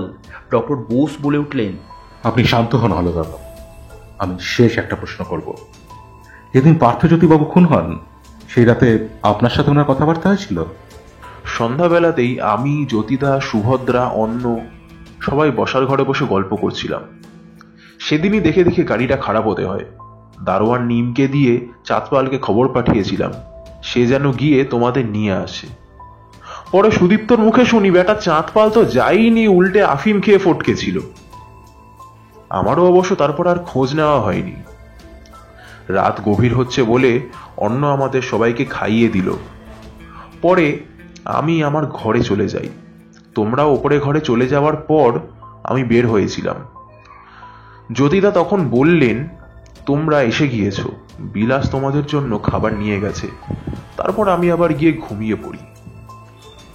তারপরই সেই চিৎকার শুনে দালানে উঠে দেখি বাগানের দরজা খোলা। ততক্ষণে তোমরাও নেমে এলে। আর তারপর একটা দীর্ঘ নিঃশ্বাস ফেললেন হলধরবাবু। এরপরে ঘরে আসে একে একে বাড়ির সব দারোয়ান, রাঁধুনি বাসিনী, চাকর বিলাস। সকলের জবানবন্দি প্রায় একই রকম। শুধু বাগানের মালিক গোলাপবাবু সেই রাত্রে ওই 11:30-12টা নাগাদ পুরোহিত পুরুষোত্তম চক্রবর্তীর ঘরে হলধরবাবুর কণ্ঠস্বর শুনেছিলেন। তার মধ্যে দুজনের মধ্যে কিছু একটা নিয়ে ঝামেলা হচ্ছিল। গোলাপবাবু আর পুরুষোত্তম বাবুর ঘর কাছাকাছি থাকায় তিনি শুনতে পেয়েছিলেন ব্যাপারটা, তবে ঝামেলার কারণ তিনি বলতে পারলেন না। শুধু এটুকু শুনেছিলেন হলধরবাবু পুরুষোত্তম বাবুকে বলছিলেন, তা এটাই কি তোমার শেষ কথা? পুরুষোত্তম বাবু জবাবে শুধু হ্যাঁ বলে। এর থেকে বেশি কিছু গোলাপবাবু বলতে পারলেন না। এরপরে ঘরে এসে প্রবেশ করে পুরোহিত পুরুষোত্তম বাবু। উজ্জ্বল গায়ের রং, মাথায় কোঁকড়ানো চুল, স্বাস্থ্যবান সৌম্য পুরুষ, গলাতে তুলসী মালা আর কপালে রসকলি, পরনে হলুদ ধুতি, সাদা পাঞ্জাবি, বয়স ওই 55-র ওপর। কথার নম্রতা আর সুমিষ্টতা সত্যি সব কিছু যেন ছাপিয়ে যায়। ডক্টর বোস প্রশ্ন করতে লাগলেন, আপনার আগে এখানে কে ছিল জানেন? তা জানি বই কি, রাধিকাচরণ বাবু আগে সেবা করতেন, পরে ওনার অসুস্থতার জন্য হলধর বাবু আমাকে এখানে সেবাতে নিয়োগ করেন। তারপর রাধা মাধবের কৃপাতে এখানেই থেকে গেলাম। আচ্ছা, যে রাতে পার্থজ্যোতিবাবু খুন হন সে রাতে আপনি কোথায় ছিলেন? আমি ভোর 3:30 নাগাদ উঠি। 4টের সময় মঙ্গল আরতি হয়। তারপর ওখানেই একটু কীর্তন চর্চা করে বেলা 9টা নাগাদ বাল্যভোগ দিয়ে গ্রামের একটা স্কুলে সংস্কৃত পড়াতে যাই। মাঝখানে আবার 11টা নাগাদ এক ফাঁকে এসে অন্নভোগ আর শয়ন দিয়ে আবার চলে যাই স্কুলে। বাড়ি ফিরি 3টে নাগাদ, এসে খানিকটা ঘুমিয়ে আবার 5টার সময় সন্ধ্যা আরতির জোগাড় করি। 7টা নাগাদ বেরিয়ে যাই সেই গ্রামের দোলমণ্ডপ আছে না, সেখানে। ওখানে তো নিত্য ভগবত পাঠ হয়। সব শেষে রাত্রি 9টা বাজলে আবার এসে রাধা মাধবের শয়ন দিই। তারপর নিজে প্রসাদ গ্রহণ করে ঘুমিয়ে পড়ি। সেদিনও তো নৈমিত্তিক কাজকর্মের কোনো বিপরীত হয়নি। যেদিন পার্থজ্যোতিবাবু খুন হন সেদিন হলধর বাবুর সাথে কোনো কথা কাটাকাটি হয় আপনার? হ্যাঁ, তা একটু হয়েছিল বটে। আসলে আমি ঠিক করেছিলাম আমি বৃন্দাবনে চলে যাব। সে কথাই হলধর বাবুকে বলতে তিনি রেগে গিয়েছিলেন। আচ্ছা বেশ, আপনি যেতে পারেন। পুরুষোত্তম বাবু মাথা নুইয়ে প্রণাম করে চলে গেলেন। দুপুরের একটু ভাত ঘুম দিয়ে উঠে দেখি ডক্টর বোস টেবিলে বসে এক মনে কি সব ভাবছে। সূর্য প্রায় ডুবু। জানালা দিয়ে হালকা ঠান্ডা বাতাস প্রবেশ করছে। ডক্টর বোসের কাছে গিয়ে বসলাম। ডক্টর বোস। হ্যাঁ বলো সুরঞ্জন, উঠে পড়েছো? ঘুম কেমন হলো? ভালো, তবে আপনি এত চিন্তামগ্ন যে? সবকিছুই কেমন ধোঁয়াশা লাগছে সুরঞ্জন, তবে মনে হচ্ছে সূক্ষ্ম একটা আলো রেখা পেয়েছি। বুঝলে, কাল ভাবছি একবার বরানগর যাব। বরাহনগর? হ্যাঁ, সুভদ্রা দেবীর মামার বাড়ি। তা বেশ ভালো, তবে আমার একটু ইচ্ছে হচ্ছিল যে সন্ধ্যেতে চণ্ডী মণ্ডপে একবার ঘুরতে যাব। আশা থেকে তো তেমন কোথাও বের হওয়া হলো না। ডক্টর বোস সায় দিয়ে বলে উঠলেন, ভালো বলেছ, আমারও কেমন যেন দম বন্ধ হয়ে আসছে, চলো। সন্ধ্যা প্রায় 8টা। জমিদার বাড়ি থেকে দোলমণ্ডপ বেশি দূর নয়। দোচালা টেরাকোটার কাজ করা একটা সুপ্রশস্ত মন্দির। মণ্ডপে খোল করতাল সহযোগে 7-8 জন বসে আছেন। মাঝে বসে পুরুষোত্তম বাবু, আর সামনে একটা মোটা বই খোলা। ডান পাশে একটা তুলসী গাছ, আর তার সামনে রাধা মাধবের যুগল চিত্রপট রাখা। প্রদীপের আলোতে আলোকিত হচ্ছে মণ্ডপ। উঠোন মতো জায়গাতে তেরপরের ছাউনি দেওয়া নিচে গ্রামের বয়োজ্যেষ্ঠরা বসে এক মনে ভাগবত পাঠ শুনছেন। হৃদহামত্যম সুলভম সুদুর্লভম লবং সুকল্পম গুরুকর্ণধরম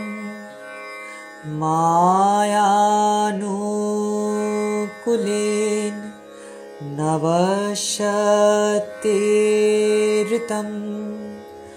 উমান ভব্যাভিং না তরেতা শা আত্যাহম। পুরুষোত্তমবাবু ভাগবতের শ্লোক পাঠ করছেন, অর্থ বোঝাচ্ছেন এক এক করে। এক মনে সে পাঠ শুনছেন সবাই, যেন মহাবিষ্ট সকলে। সত্যি পুরুষোত্তমবাবু এক অন্য ধাঁচের মানুষ। অপূর্ব ব্যাখ্যাতে অত বড় বড় কঠিন শ্লোকও অনায়াসে বোধগম্য হচ্ছে। রাত বাড়তে আমি আর ডক্টর বোস ফিরে এলাম। ঠান্ডাটাও পড়েছে বেশ জমিয়ে।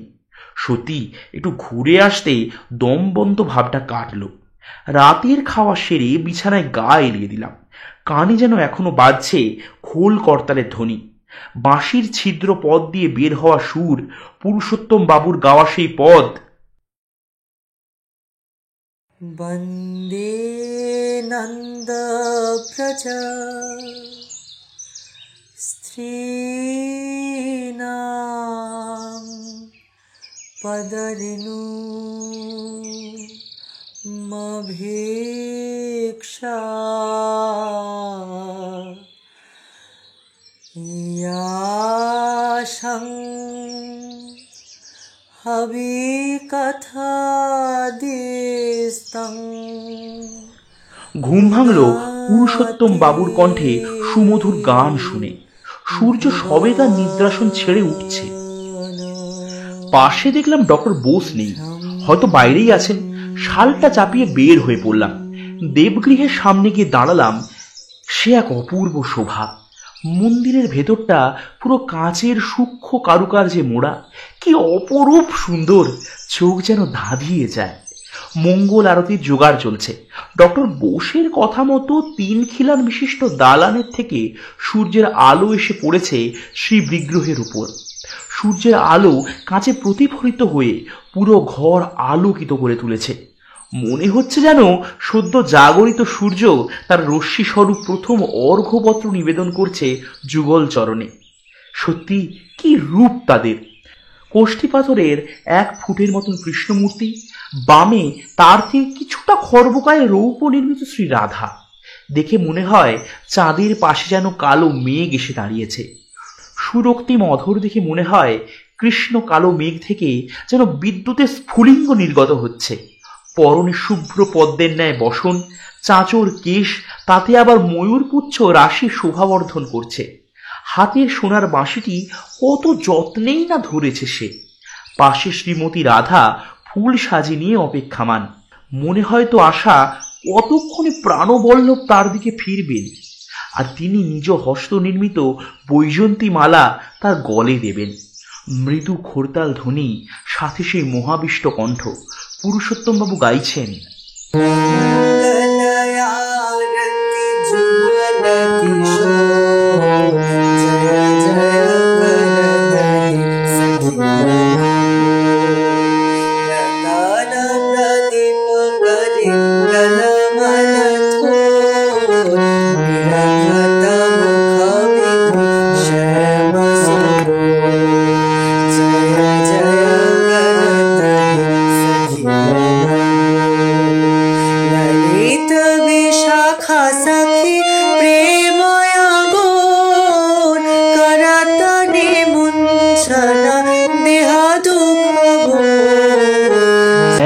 পুরুষোত্তম বাবুর গান শুনছিলাম। এমন সময় পিঠে হাত রাখলেন সুদীপ্ত বাবু। কি দেববাবু, উঠে পড়েছ এত সকাল সকাল? ঋষি তো বের হয়ে গিয়েছে একটু আগে। আমি বেশ অবাক হলাম। বের হয়ে গিয়েছে? কোথায়? বরাহনগরে। বলল এখন না বের হলে বেলাবেলি ফিরে আসতে পারবে না, তুমি ঘুম থেকে উঠলে জানিয়ে দিতে বলেছে। আমি মুখটা পাংশু করে বললাম, ও হ্যাঁ, আমাকে বলেছিল বটে যাওয়ার কথা। সুদীপ্তবাবু বললেন, মন খারাপ করো না, আজ তুমি থাকাতে আমার একটু সুবিধাই হবে। আজ জ্যাঠামশাইয়ের পারলৌকিক কাজ, বুঝতেই তো পারছো আমি একা পড়ে যাইছি একদম। তুমি পারলে একটু ফ্রেশ হয়ে নাও। বেলা বেশ বেড়েছে, সাথে বেড়েছে ব্যস্ততাও। সারা দিন বাড়িতে কীর্তন চলছে, আয়োজন খুবই অল্প। সব কাজ মিটতে মিটতে বেলা গড়িয়ে সন্ধে। ঘরে এসে একে একে মোমবাতিগুলো জ্বালছি, এমন সময় সুদীপ্তবাবু হাতে বড় একখানা কাঠের বাক্স নিয়ে ঘরে প্রবেশ করলেন। এই দেখো সুরঞ্জন, আজ জ্যাঠামশাইয়ের পোশাক বার করতে গিয়ে জেঠিমা এটা পেয়েছেন। বললেন এটা ঠাকুর দাদু মানে ওই পাণ্ডু প্রতাপ সান্যালের জিনিস। বাক্স আছে কিন্তু চাবি নেই। এত বছরে হাজার চেষ্টা তো খোলা যায়নি। ঋষিকে দেখাবো বলে নিয়ে এলাম। বলে উঠলাম, আপনার ঋষিমশাই তো এখনো বনবাদার থেকে ধ্যান সেরে ফিরলেন না। আশা করি এবার চলে আসবে। তুমি আপাতত এটা রাখো, ঋষি এলে আমাকে খবর দিও। বলে চলে গেলেন সুদীপ্তবাবু। চন্দন কাঠের বাক্স বেশ ভারী, বর্গাকার, লম্বা এবং চওড়ায় প্রায় 25 ইঞ্চির কাছাকাছি। বাক্স ঢাকনা আর তার নিচের অংশটা প্রায় 1.5 ইঞ্চি পুরু। ঢাকনার 3 পাশে 3টে আড়াআড়ি সরু 2 ইঞ্চির মতো ছিদ্রপথ। একই রকম ভাবে বাক্সের নিচের পুরো অংশের সামনের দিকে যেদিকে থেকে ঢাকনা খুলবে 2 কোণে 2টো ছিদ্রপথ। বোধহয় এগুলোই চাবি ঢোকানোর পথ। আশ্চর্যের ব্যাপার, একটা বাক্সের 5টা চাবি। 5টা চাবি! ব্যাগ থেকে ম্যাগনিফাইং গ্লাস বের করলাম আবার। আমি যেটা ভাবছি সেটা কি মিলবে? হৃৎস্পন্দনের শব্দ যেন শুনতে পাচ্ছি। মোমদানটার কাছে টেনে এনে ম্যাগনিফাইং গ্লাসটা মেলে ধরলাম প্রথম ঢাকনার সামনের দিকে, প্রথম ছিদ্রের ওপর। ছিদ্রের পাশে সূক্ষ্মভাবে খোদাই করা প্রস্ফুটিত পদ্ম, যা হাজার চেষ্টাতেও খালি চোখে দেখা যাবেই না। ঢাকনার ডান পাশের ছিদ্রের পাশে অশ্বের মুখ, ডান দিকে হেলানো। ঢাকনার বাঁ পাশের ছিদ্রের পাশে একই রকম অশ্বের মুখ, বাঁ দিকে হেলানো। বাক্সের নিচের পুরো অংশে সামনের দিকে 2 কোণের 2টি ছিদ্রের পাশে যথাক্রমে চক্র আর গদা চিহ্ন। চিৎকার করে উঠলাম, খুলবে, তালা খুলবে! ডক্টর বোস ঘরে ঢুকে চিৎকারের আকস্মিকতায় ভ্যাবাচকা খেয়ে গেলেন। বললেন, হ্যাঁ, কিসের তালা? কার তালা? উত্তেজনা চরমে। বলে উঠলাম, সব বলছি ডাক্তার বোস। আপনি আগে সুদীপ্তবাবুকে খবর দিন, সাথে এই ওয়াকিং স্টিকগুলো আনতে বলুন। ডক্টর বোস খবর দিয়ে ফিরে এলেন সাথে সাথেই। বলে উঠলেন, সুদীপ্ত আসছে, আমি ততক্ষণ একটু ফ্রেশ হইনি। টেবিলের মাঝখানে 5 স্ট্যান্ডের মোমদান, তার সামনে রাখা বাক্সটা, চন্দনের আঘ্রাণে ভরে উঠেছে ঘর। আমার ডান পাশে ডক্টর বোস আর বাঁ পাশে সুদীপ্তবাবু। ডক্টর বোস, প্রথমে ধর্মের চাকা দিন। ডক্টর বোস শঙ্কু আকৃতির বাঁটওয়ালা ছুরিটা বাড়িয়ে দিলেন। ছুরিটা নিয়ে বাক্সের নিচের সামনের অংশে কোণে এবং যে ছিদ্রের পাশে চক্রচিহ্ন ছিল সেই ছিদ্রে প্রবেশ করালাম। প্রবেশ করাতে একটা শব্দ হলো। ডক্টর বোস সুদীপ্তবাবু তাকালেন আমার দিকে। এবার ভীমের বল। গোলাকৃতি বাটের ছুরিটা নিয়ে একই জায়গায় অন্য কোণে যে ছিদ্রের পাশে গদা চিহ্ন ছিল সেখানে প্রবেশ করালাম। আবার একটা শব্দ হলো। ধীরে ধীরে উত্তেজনা বাড়ছে, হাত কাঁপতে শুরু করেছে ইতিমধ্যেই। এবার ঘোড়াগুলো। ডান দিকে মুখ করা ঘোড়ার বাঁটওয়ালা ছুরিটা বাক্সের ঢাকনার ডান পাশে, আর বাঁ দিকে মুখ করা ঘোড়ার বাঁটওয়ালা ছুরিটা বাক্সের ঢাকনার বাম পাশে। আবার একই রকম আওয়াজ হলো। শেষ, শতদল বাকি। ডক্টর বোস পার্থজ্যোতিবাবুর স্টিক থেকে ছোড়াটা বের করে হাতে দিলেন। বাক্সের ঢাকনার সামনের অংশে যে ছিদ্রের কাছে পদ্ম ফুল আঁকা ছিল সেখানে প্রবেশ করালাম। আবারও একই আওয়াজ হলো। আমার হাত পা সারা শরীর কাঁপছে। ডক্টর বোস বলে উঠলেন, সুরঞ্জন, ঢাকনাটা খোলো। আস্তে আস্তে খুললাম ঢাকনাটা। সুদীপ্তবাবু ডক্টর বোস ঝুঁকে পড়লেন বাক্সের দিকে। আশা ছিল মনে মনে দেখব আমি গুপ্তধনে। না, সে আশা পূরণ হলো না। পাওয়া গেল একটা বেশ পুরাতন ডায়েরি। হতাশ হলাম। ডক্টর বোস ডায়েরিটা তুললেন, চোখে মুখে হাসি ফুটে উঠেছে তার। বলে উঠলেন, সুরঞ্জন, তুমি গুপ্তধন না পেলেও যেটা পেয়েছো সেটা আমার কাছে গুপ্তধনের থেকেও বেশি। এই দেখো, এটা পাণ্ডু প্রতাপ সান্যালের লেখা ডায়েরি। বেশ মোটা একখানা ডায়েরির পাতা উল্টে চলেছেন একের পর এক।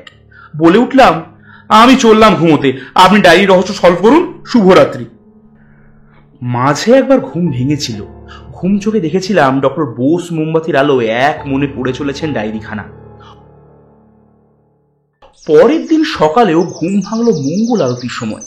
দেবগৃহের সামনে খানিক থেকে চলে গেলাম বাগানে। বেলা বাড়তে লাগলো। রাধাবল্লভের ভোগরাগ শেষ হয়েছে। আজকের প্রসাদের এলাহি আয়োজন। টেবিলে আমি, ডক্টর বোস, সুদীপ্তবাবু আর হলধরবাবু বসে আছি। পরিবেশন করছেন সুভদ্রা দেবী। খাওয়া শেষে ঘরে এসে বসেছি। একে একে ডক্টর বোস আর সুদীপ্তবাবু ঢুকলেন। ঋষি, তোর কথা মতো বটব্যাল বাবুকে আসতে বলে দিয়েছি। আশা করি তোর বলার সময়ে উনি উপস্থিত হবেন উইথ সৈন্য সামন্ত। আমি বলে উঠলাম, তা ডক্টর বোস, খেলাটা কখন শুরু হচ্ছে? ডক্টর বোস বলে উঠলেন, পাশা খেলা সুরঞ্জন, পাশা খেলা। আজ পাশা উল্টাবেই। বসার ঘরের ঘড়িটা ঢং ঢং করে শব্দ করে জানান দিল এখন মধ্যরাত্রি ঠিক 12টা। বড় সোফাতে বসে সুভদ্রা দেবী আর আশাপূর্ণা দেবী। একটাতে লোকাল থানার অফিসার বৈবসত্য বটব্যাল, একটাতে হলধর বাবু। আমি, ডক্টর বোস, সুদীপ্ত বাবু, পুরুষোত্তম বাবু আলাদা আলাদা চেয়ারে বসে আছি। খাবার ঘরের দরজার কাছে দাঁড়িয়ে চাকর বিলাস আর বাসি। ডক্টর বোস শুরু করলেন চাল দিতে। পঞ্চপাণ্ডব হত্যা রহস্য সত্যিই বড় রহস্যময় ছিল, এবং এটা আরো রহস্যময় হয়ে উঠত যদি না সুরঞ্জন তার বুদ্ধি দিয়ে পাণ্ডু প্রতাপ সান্যালের চন্দন কাঠের বাক্সটা খুলতে পারত। এর জন্য প্রথমেই সুরঞ্জনের কাছে আমি কৃতজ্ঞ। বলতে গেলে লাখো সংখ্যার প্রথম একটা ওই বসিয়েছে, আমি শুধু পরপর শূন্য জুড়েছি। ওই এক না থাকলে শূন্য শূন্যই থাকতো। ডক্টর বোসের তারিফ শুনে মনে বেশ আনন্দ হচ্ছে। গুপ্তধন না পাবার আক্ষেপটাতে যেন একটু মলম পড়ল। যাই হোক, 5টা খুনের মোটিভ প্রথমেই একটাই পাওয়া গিয়েছিল, ধৃতরাষ্ট্রের ধ্যাসটামো। ফলাফল ব্রাহ্মণের ব্রহ্মশাপ। ধোঁয়াশাটা ছিল ব্রাহ্মণ আর তার বউ তো আত্মহত্যা করেছিলেন। তবে তাদের পক্ষে তো সম্ভব নয় এই খুনটা করা, তাই না? তাহলে ধরে নেওয়া যেতেই পারে তাদের বংশধর কেউ এই কর্মটি করেছে, কিন্তু সেটা কে? এই প্রশ্নটা সত্যি আমায় ধাঁধায় ফেলে দিয়েছিল। কোনো খেই খুঁজে পাচ্ছিলাম না। এমন সময় গোলাপবাবুর জবানবন্দি থেকে একটা কথা আমার কানে এলো। পার্থজ্যোতিবাবু যে রাতে খুন হন সে রাতে হলধর বাবু আর পুরুষোত্তম বাবুর মধ্যে কিছু বচসা শোনেন গোলাপবাবু। পুরুষোত্তম বাবুকে সে বিষয়ে জিজ্ঞাসা করাতে উনি বলেন বৃন্দাবন যাওয়া নিয়ে হলধর বাবুর সাথে ওনার কথা কাটাকাটি হয়। খটকা লাগলো মনে, বৃন্দাবন যাওয়া নিয়ে ঝগড়া, তাও আবার পুরুষোত্তম বাবুর মতো মানুষের সাথে। না না না হলধর বাবু, এখন আপনাকে কিচ্ছু বলতে হবে না, আমি যেটা বলছি শুনে যান। আমার দ্বিতীয় খটকা লাগে হলধর বাবুর প্রতি পাণ্ডু প্রতাপ সান্যালের এতটা আনুগত্য দেখে। হঠাৎ কি এমন হলো যে পাণ্ডু প্রতাপ সান্যাল হলধর বাবু এবং তার বোনের সব দায়ভার গ্রহণ করলেন? এইসব প্রশ্নের উত্তর পাওয়ার জন্য ছুটে গেলাম বরাহনগর, হলধর বাবু এবং সুভদ্রা দেবীর মামার বাড়ি। কিন্তু সুবিধা বিশেষ কিছুই হলো না। শেষে বাড়ি ফিরে পাণ্ডু প্রতাপ সান্যালের ডায়েরি উদ্ধার করে সুরঞ্জন, আর তারপর সব জট একে একে খুলে যায়। সুভদ্রা দেবী মুখ খুললেন, তুমি কি বলছো? আমার তো মাথাতে কিছুই ঢুকছে না। আমার শ্বশুর মশাই খুবই অমায়িক মানুষ ছিলেন, তাই তিনি ঠাঁই দিয়েছিলেন। সত্যি তিনি খুব ভালো মনের মানুষ ছিলেন, তবে আপনাদের দু ভাই বোনের প্রতি আনুগত্যের তার অন্য কারণ ছিল। কি হলধর বাবু, আপনি সব বলবেন না আমি খেলাটা চালাবো? হলধর বাবু হকচকিয়ে বলে উঠলেন, আমি এসবের কিছুই জানি না, আপনাদের কোথাও ভুল হচ্ছে। বেশ বেশ বেশ, আমি বলতে থাকি তবে। গল্পের সূত্রপাত ধৃতরাষ্ট্র বাবুর থেকে, আজ থেকে প্রায় 50 বছর আগের ঘটনা। এক রাতে নেশার ঘরে তিনি কোনো জৈনিক ব্রাহ্মণ বউয়ের চরম সর্বনাশ করেন। 3 সন্তানের জননী সে বউ আর তার স্বামী লজ্জায় রাগে আত্মঘাতী হয়। মৃত্যু পূর্বে অভিশাপ দিয়ে যায় সান্যাল বংশ ঝাড়ে মূলে নিপাত হবে। পরের দিন সকালে পাণ্ডু প্রতাপ সান্যাল তার ভাইয়ের জঘন্য কাজের কথা জানতে পারেন এবং এই দুষ্কর্মের জন্য তাকে চাবুক মেরে গ্রাম ছাড়া করেন। ঠিক করেন ওই ব্রাহ্মণ দম্পতির সন্তানদের ভরণ পোষণের ভার তিনি নেবেন। তখন এক সন্তানের বয়স 10 কি 12, অন্যজনের বয়স 8 কি 9 এবং শেষের জনের বয়স 2। ইতিমধ্যে ব্রাহ্মণ দম্পতির আত্মীয় পরিজন গ্রামে জড়ো হন এবং পাণ্ডু প্রতাপ সান্যাল তার ইচ্ছা প্রকাশ করেন। 3 সন্তান প্রেরিত হন তাদের মাতুলালয়ে। প্রথমে 3 সন্তানের এক সন্তান, যার বয়স 8-9, সে পালিয়ে যায়। সেই শিশুর মনে কোথাও যেন মৃদু প্রতিহিংসার আগুন জ্বলছিল, কিংবা মৃত্যু ভয় হতে পারে। ওইটুকু শিশুর সরল মন বুঝতে পারে যাদের জন্য সে পিতৃমাতৃ হারা হলেও তাদের অন্নে সে প্রতিপালিত হবে না। পরে অনেক খুঁজেও তার কোনো সন্ধান পাওয়া যায়নি। অন্যদিকে মাতুলালয়ে শিশু কলার ন্যায় বড় হচ্ছে অন্য 2 সন্তান। 1 বছরের শিশুকন্যা জানেই না তার বাবা মার মৃত্যুর কারণ, সুতরাং তার মন কলুষিত হয়নি। কিন্তু 10-12 বছর বয়সী সন্তান শুধু তার বাবা মাকে হারালো তাই নয়, সাথে সাথে একটা ভাইকেও হারিয়েছে। নিজেকে ধীরে ধীরে কাল সাপে পরিণত করতে থাকে সে। দিন পার হতে থাকে। সেই 10-12 বছরের ছেলে যখন 20-22 পড়ল, পাণ্ডু প্রতাপ সান্যাল তখন তাকে নিজের সেরেস্তায় কাজ দিলেন। মনে মনে ভাবলেন তার ভাইয়ের করা পাপের প্রায়শ্চিত্ত হয়তো তিনি করতে পারছেন, হয়তো সেই অভিশাপ খণ্ডাবে। কিন্তু ভাগ্যের পরিহাস, একে একে বড় ছেলে ধর্মরাজ আর ভীমবল খুন হল। পাণ্ডু প্রতাপ সান্যাল বুঝলেন যে করেই হোক এই মৃত্যু মিছিল আটকাতে হবে, না হলে পঞ্চপাণ্ডব একে একে শেষ হবে। ঠিক করলেন 3য় পাণ্ডবের বিয়ে দেবেন, যদি বাকি ছেলেদের প্রাণ বাঁচে। বিয়ে হলো পার্থজ্যোতি বাবু আর সুভদ্রা দেবীর। সুভদ্রা দেবী আর হলধর বাবু হলেন সেই ব্রাহ্মণ দম্পতির সন্তান, এবং ঠিক এই কারণেই পাণ্ডু প্রতাপ সান্যাল আপনাদের প্রতি দয়াশীল হয়েছিলেন, নিজের ভাইয়ের করা পাপের প্রায়শ্চিত্ত করবেন বলে। এই পুরো ব্যাপারটাই সুভদ্রা দেবীর অজানা, কারণ যখন তার বাবা মা মারা যান তখন তার মাত্র 1 বছর বয়স। হলধর বাবুর অজানা কিছুই ছিল না, কারণ সেই সময় তার বয়স 10 বছরের মতন ছিল, এবং পাণ্ডু প্রতাপ সান্যাল এই সমস্ত ঘটনা লিখে যান তাঁর ডায়েরিতে।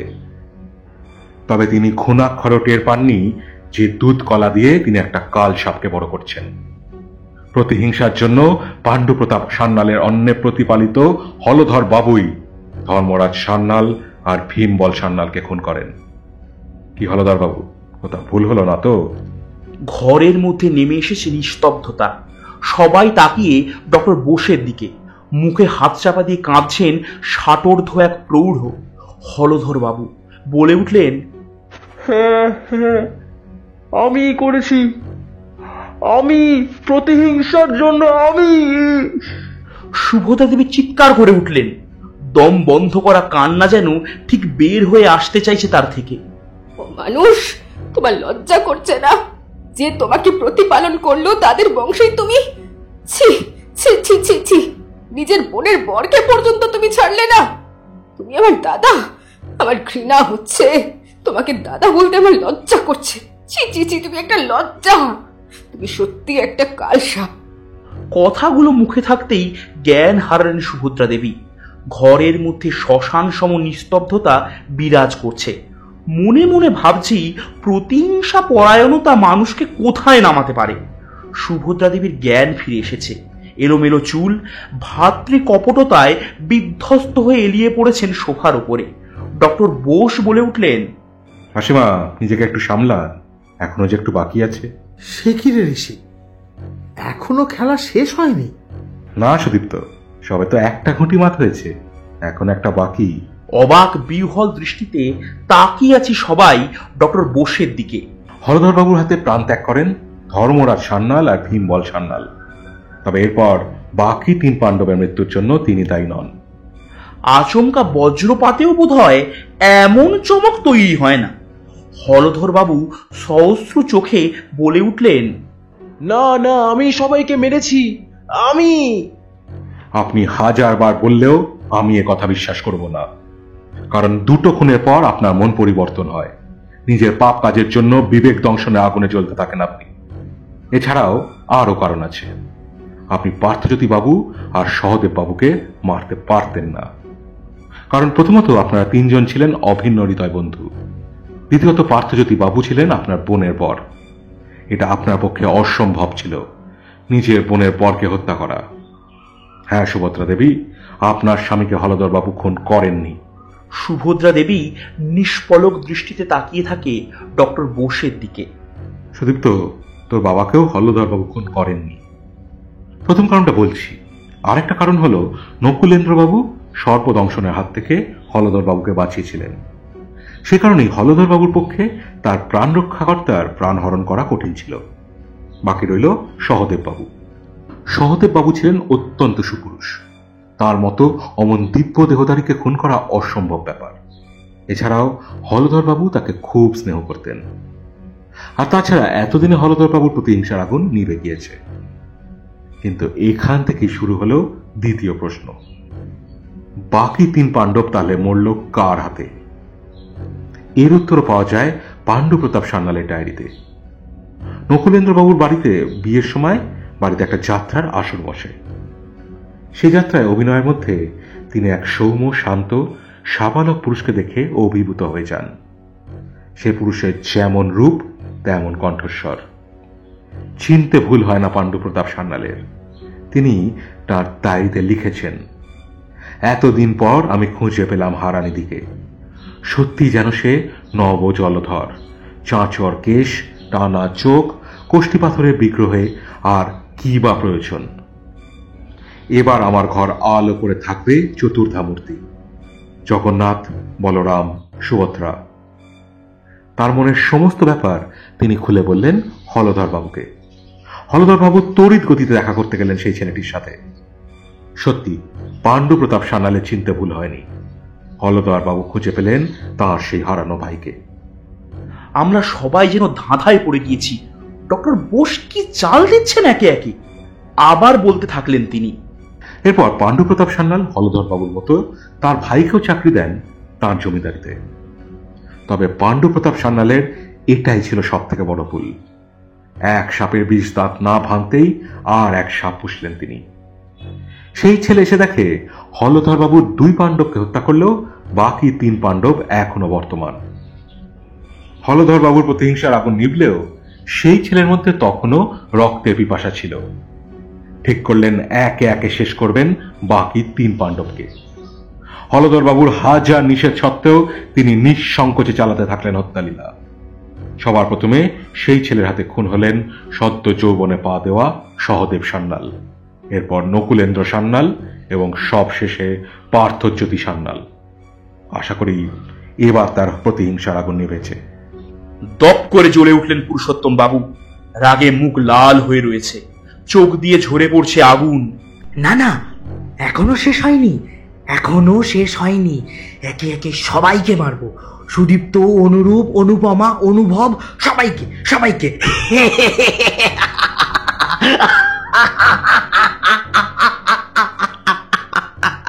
তার অট্ট হাসিতে কম্পিত হচ্ছে বসার ঘর। এ কাকে দেখছি? কোথায় সে সৌম্য শান্ত নমনীয়তা? বৈষ্ণবের ভেগধারী পাষণ্ড আজ দাঁড়িয়ে আছে সামনে। ঠাস করে একটা শব্দ হলো। হলধর বাবু চপেটাঘাত করেছেন তার ভাইয়ের গালে। বিহ্বল দৃষ্টিতে তাকিয়ে আছেন পুরুষোত্তম বাবু। তোমার এখনো লজ্জা করছে না? তুমি মানুষ। আর কত রক্ত চাই? আমি তো আছি, এই যে আমি আছি। আমাকে শেষ করো, আমাকে মুক্তি দাও, ওই পাপের বোঝা থেকে মুক্তি দাও। হলধর বাবু মাটিতে বসে পড়লেন। সুভদ্রা দেবী হতবাক। এক পা করে এগিয়ে গেলেন পুরুষোত্তম বাবুর দিকে। দ্বিধা, দ্বন্দ্ব, বেদনা, ক্রোধের সংমিশ্রিত কণ্ঠ থেকে বের হয়ে এলো, আপনি আমার দাদা, নিজের দাদা? হলধর বাবুর দিকে ঘুরে বললেন, তোমরা সব কিছু জানতে আমাকে কেউ কিছু বলেনি পুরুষোত্তম বাবু। উনি আমার দাদা, আর দাদা হয়ে কেমন তারা বোনের সংসারকে শেষের পথে নিয়ে এসেছে তাও এখনো তাদের হিংসা মেটেনি। এরা কি আদৌ সত্যি আমার? কথাটা শেষ করতে পারলেন না, আর আঁচলের খুঁটখানা চেপে ধরলেন মুখে। গোঙানির শব্দ চাপা দেবার বৃথা প্রচেষ্টা মাত্র। ডক্টর বোস বলে উঠলেন, হ্যাঁ মাসিমা, আপনারা 3 ভাই বোন, হলধর বাবু, আপনি আর পুরুষোত্তম বাবু। সেই জন্যই ডায়েরির পাতায় লেখা আছে জগন্নাথ, বলরাম, সুভদ্রা। জগন্নাথ মানে পুরুষোত্তম বাবু, বলরাম মানে হলধর বাবু, আর সুভদ্রা মানে আপনি। সুভদ্রা দেবী ধপ করে বসে পড়লেন সোফায়।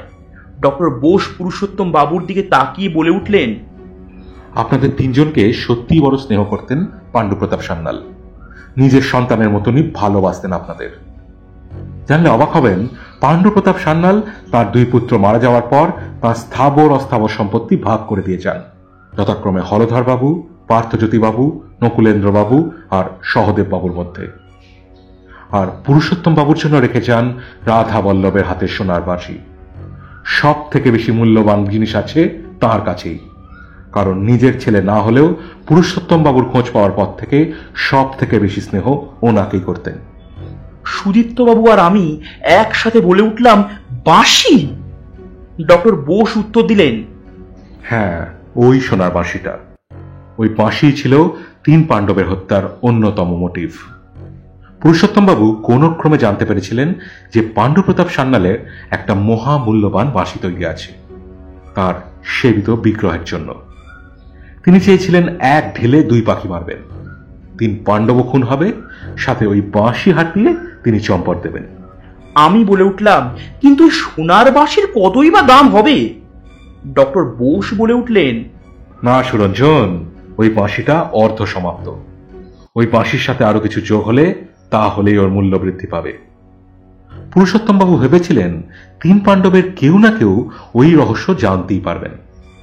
তাই পুরুষোত্তম বাবু বাকি 3 পাণ্ডবকে কৌশলে পুকুর পাড়ে নিয়ে যান এবং বাঁশির রহস্য সমাধান করতে বলেন। কিন্তু পঞ্চপাণ্ডবের কেউ সেই বাঁশি সম্পর্কে জানত না। ব্যাস, একে একে মারতে থাকলেন 3 পাণ্ডবকে। তার বংশী রহস্য সমাধান হলো না, তবে এটুকু বুঝতে পেরেছিলেন ওই বাঁশি রহস্যের জট পুকুর পাড়েই খুলবে। সেই জন্যই ধর্মরাজ সান্যাল আর ভীমবল সান্যালের খুনের জায়গা আলাদা হলেও বাকি 3 জন একই জায়গাতে খুন হন। একটু জল খেলেন ডক্টর বোস। সবাই, এমনকি হলধর বাবু পর্যন্ত হতভম্ব। খুনের জ্বর তবে এত গভীরে?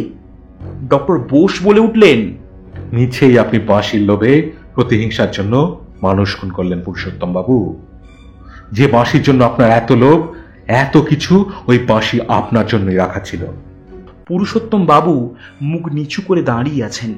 ফোঁটা ফোঁটা জল মেঝেতে পড়ছে তার চোখ দিয়ে গড়িয়ে। শান্ত ধীর কণ্ঠে বলে উঠলেন, আমি খুন করেছি অফিসার, আমি স্বীকার করছি, আমি খুন করেছি। আমি খুনি। চলুন নিয়ে যা শাস্তি দেবেন আমি তা মাথা পেতে নেব। হলধর বাবু উঠে দাঁড়ালেন, হাত দুটো বাড়িয়ে দিলেন বটব্বেল বাবুর দিকে। নিন, হাত করাটা পরান দাঁড়াগো বাবু। যে পাপ করেছি তাতে বোধহয় নরকেও ঠাঁই হবে না। বৈবসত্য বাবু উঠে দাঁড়ালেন। কই হে কনস্টেবল, হাত করা পড়াও। সুভদ্রা দেবী কাঁদছেন ফুঁপিয়ে ফুঁপিয়ে। ডক্টর বোস বলে উঠলেন, আর একটু বাকি আছে। সে কি মশাই, এখনো বাকি? বলুন তবে, শেষ পাতে চাটনিটা হয়েই যাক। সবই তো হলো, বংশী রহস্য সমাধান এখনো বাকি। যে সমাধান পুরুষোত্তম বাবু করতে পারেননি সে সমাধান করবে সুরঞ্জন।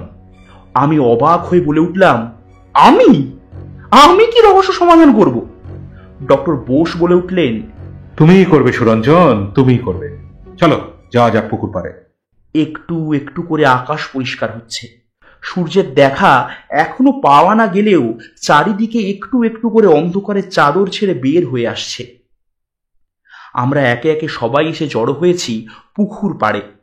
কুয়াশাতে ভরা চারিদিক, পক্ষীকুল জেগে উঠছে একে একে, শোনা যাচ্ছে তাদের কলতান।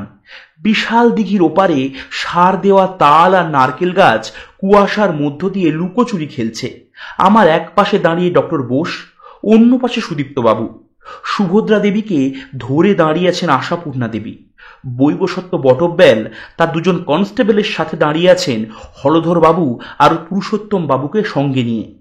চাকর বিলাস, রাঁধুনি বাসিনী, মালি গোলাপবাবু, দারোয়ান সবাই জড়ো হয়েছে একে একে। ডক্টর বোস জিজ্ঞেস করলেন, আচ্ছা হলধর বাবু, আপনি তো এত বছর এ বাড়িতে রয়েছেন, আপনি বলতে পারবেন এই দিঘিতে নামার যে শান তাতে কতগুলো ধাপ আছে? 18টা। কর্তামশাই মানে পাণ্ডু প্রতাপ সান্যাল এই দিঘিতে 18টা ধাপ করেন। বেশিরভাগ সময়ই জলের ওপরে থাকে 9টা আর নিচে থাকে 9টা। প্রথম 7টা ধাপে টেরাকোটার কারুকার্য করা। পুকুরে নামার সময় চোখে পড়ে না, স্নান সেরে ওঠার সময়ই শুধুমাত্র চোখে পড়ে। প্রতিটা ধাপে 7টা করে টেরাকোটার ছক বসানো। কিশোরঞ্জন, ব্যাপারখানা বুঝলে? আমি হক চকিয়ে তাকিয়েছি ডক্টর বোসের দিকে। তিনি আবার বলতে থাকলেন, গীতার অধ্যায় সংখ্যা 18টা। আমি যদি খুব ভুল না হই, সেই অর্থে দিঘির 18টা ধাপ তৈরি করা। আর গীতা শ্লোক সংখ্যা 700টা, সেই অর্থে 7টা ধাপ 7টা করে কারুকার্য করা। এবার একটা শাবল চাই। চাঁদপাল দৌড়ে গিয়ে শাবল নিয়ে এলো। ডক্টর বোস বলে উঠলেন, নাও সুরঞ্জন, একে একে টেরাকোটার কাজগুলো ভাঙতে থাকো। প্রথম ধাপ থেকে প্রথম টেরাকোটা, দ্বিতীয় ধাপ থেকে দ্বিতীয়, এরম করে পঞ্চম ধাপ থেকে 5 নম্বর টেরাকোটা। শাবলটা নিয়ে এক এক করে টেরাকোটাগুলোকে ভাঙতে থাকলাম।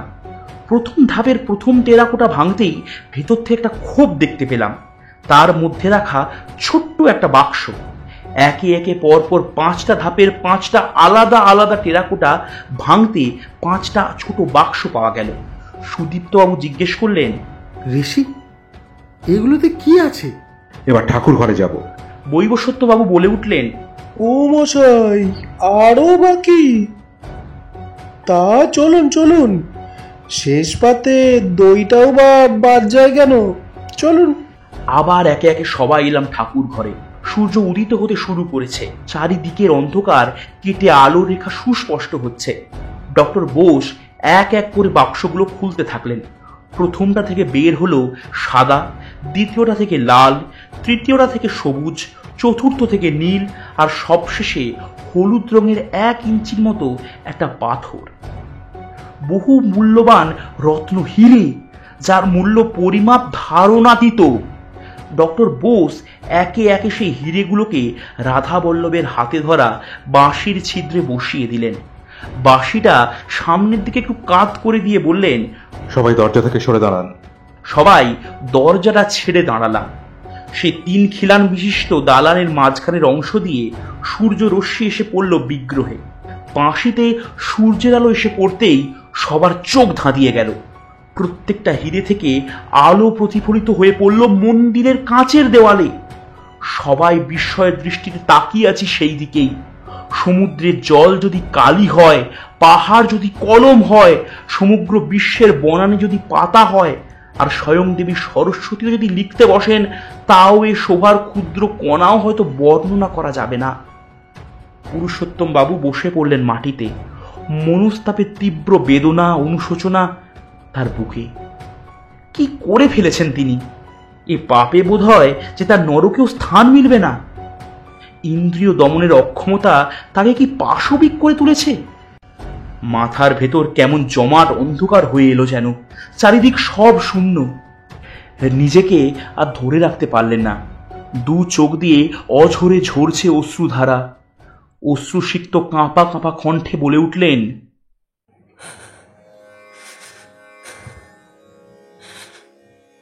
বন্দে নন্দ প্রজা স্ত্রীণা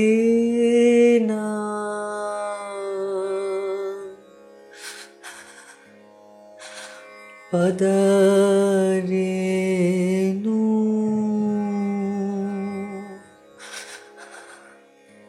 মভি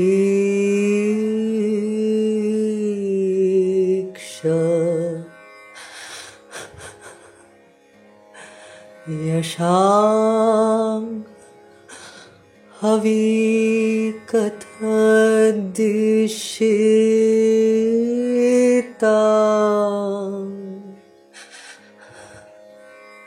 पूनति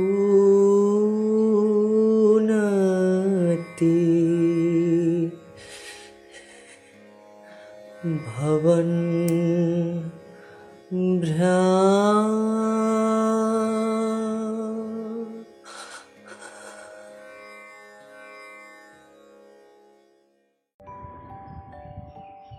শুনছিলেন সৌভিক সর্দারের কলমে উল্টানো পাশা। কেমন লাগলো আজকে গল্পটি? যদি ভালো লেগে থাকে অতি অবশ্যই ভিডিওটিকে লাইক করুন, ভিডিওটি শেয়ার করুন, যাতে আরও বেশি সংখ্যক লোকের কাছে আমরা পৌঁছতে পারি। আর আপনাদের মতামত দয়া করে কমেন্ট সেকশনে লিখে আমাদেরকে জানান। আর নতুন শ্রোতা বন্ধুরা দয়া করে চ্যানেলটিকে সাবস্ক্রাইব করে আমাদের পাশে থাকুন। দেখা হবে আগামী সপ্তাহে আরও একটি দুর্দান্ত গল্পের সাথে। আজ গল্প পাঠে ছিল আবির, মৃন্ময়, জয় দাস, সৌমজিৎ, বর্ণালী, মৌসুমী, সুদীপ্ত ও আমি রাজদীপ। পুরুষোত্তমের গানগুলি গেয়েছেন তমনাশ মুখার্জি। দেখা হবে আগামী সপ্তাহে আরও একটি দুর্দান্ত গল্পের সাথে। ততদিন সবাই ভালো থাকবেন, সুস্থ থাকবেন, আর অবসর সময় অতি অবশ্যই শুনতে থাকবেন গল্পের ফেরিওয়ালা গ্রুপের নানান অডিও স্টোরিজ। ধন্যবাদ।